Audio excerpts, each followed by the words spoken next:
Yeah. Here we go. Aswand Cruickshank, your one and only Move Swiftly speaker, checking in for a daily Move Swiftly thought, giving you a perspective on teamwork that you will not get anywhere else. Wow!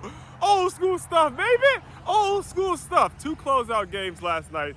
Miami Heat and the New York Knicks. I'm excited. I'm just excited for the series. This is old school stuff. This was back in the day when Zoe versus Ewan, Charles Oakley, Tim Hardaway, Allen Houston, Latrell Sprewell. That's when I was really coming up watching basketball, was seeing that rivalry, that anger, that dog, man. You had Pat Riles, you had Jeff Van Gundy. I'm just excited for it to be back, especially being a Heat fan and living out here in South Florida.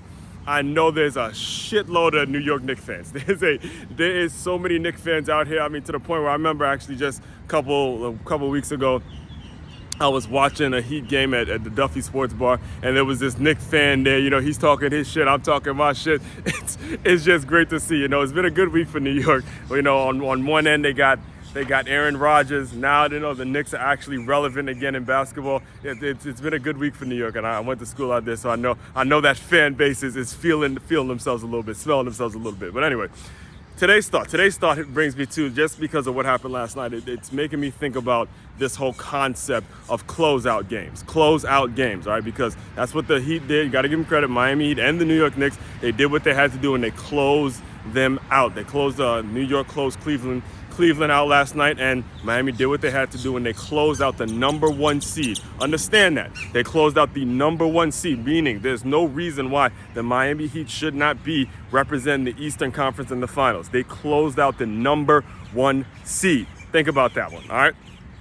It got me thinking about closeout games, and it was legendary. It was a legendary interview probably a couple of years ago, back when Miami was, not Miami, but LeBron was still in Cleveland, and there was still the big three. It was the big three in Boston with KG, Ray Allen, and Paul Pierce. I remember it was like, I want to say it was the Eastern Conference semifinals, right? In which it was Boston versus Cleveland, and it was 2-2, Game 5, 2-2 in Cleveland, and Boston won Game 5. And immediately, I'm talking about immediately, all right, when they when they interviewed KG after the game, immediately KG, you know, they asked him about Game 6 in Boston and all that. Immediately KG just looks at the game. He goes, no.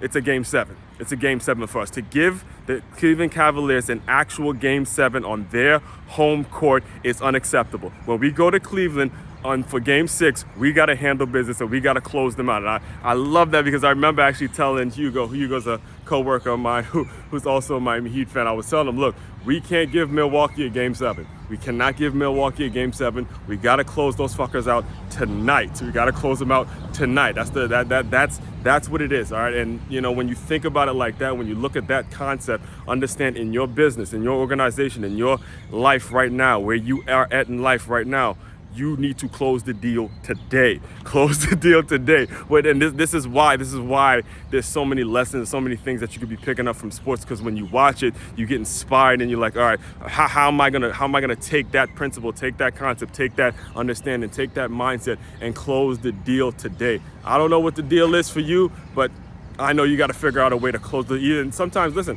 the closing out the deal could just be a securing your mindset. I'm a part of this group now where it's just, look, Aswand, and you know, one of my virtual mentors, Dre, is always telling me, look, Aswand, you gotta figure out who that avatar is now in your own mind, and then you go out and sell your programming and sell your stuff and do whatever it is you have to do. So there's always something you could be closing out today. Get it done. Learn from the professionals. Learn from the people that are doing it at a high level, all right?